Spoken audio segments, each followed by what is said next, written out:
Sir বাইদেউসকল, সদৌ অসম কৰ্মচাৰী পৰিষদে অষ্টম দৰমহা আয়োগৰ সন্দৰ্ভত এক বিশেষ শেহতীয়া খবৰ আগবঢ়াইছে, যিটো আমি পোনে পোনে আপোনালোকৰ মাজতহে লৈ আহিছোঁ। ছাৰ বাইদেউসকল, এয়া চাওক আপোনালোকৰ স্ক্ৰীণত।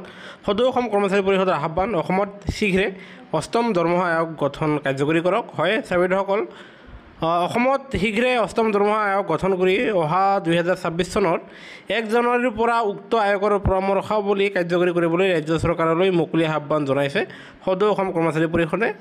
টিহুত সদৌ অসম কৰ্মচাৰী পৰিষদৰ সম্পাদক প্ৰধান পংকজ বৰ্মনে এই আহ্বান জনায়।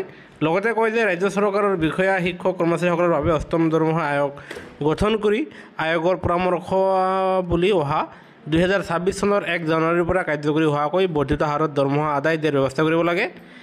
আনহাতে টিহুত থকা টিহু বজাৰী জলসিঞ্চন সংমণ্ডল কাৰ্যালয়ৰ প্ৰাংগণত অলপতে টিহু আঞ্চলিক কৰ্মচাৰী পৰিষদৰ নতুন কাৰ্যনিৰ্বাহক সমিতিৰ শপত গ্ৰহণ অনুষ্ঠিত হৈ যায়, আৰু য'ত নতুন কৰ্মচাৰীসকলৰ বাবে চৰকাৰে প্ৰৱৰ্তন কৰা নতুন পেঞ্চন আঁচনি চমুকৈ NPS ব্যৱস্থা সুৰক্ষিত নহয় বুলি মন্তব্য কৰি NPS ব্যৱস্থা বাতিল কৰি পুৰণি পেঞ্চন আঁচনি চমুকৈ OPS ব্যৱস্থা বাহাল ৰখাৰ দাবী জনায়।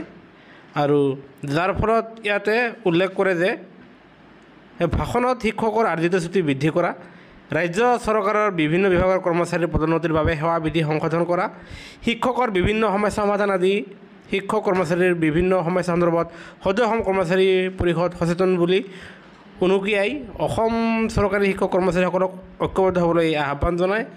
আৰু যাৰ ফলত টিহুৰ এই সদৌ অসম কৰ্মচাৰী পৰিষদৰ ফালৰ পৰা কৰ্মচাৰীসকলৰ সমস্যাসমূহ অতি শীঘ্ৰে সমাধানৰ দাবী জনাইছে। আনহাতে অষ্টম দৰমহা আয়োগ কাৰ্যকৰী কৰাৰ কাৰণে চৰকাৰক ইয়াৰে জনাইছে।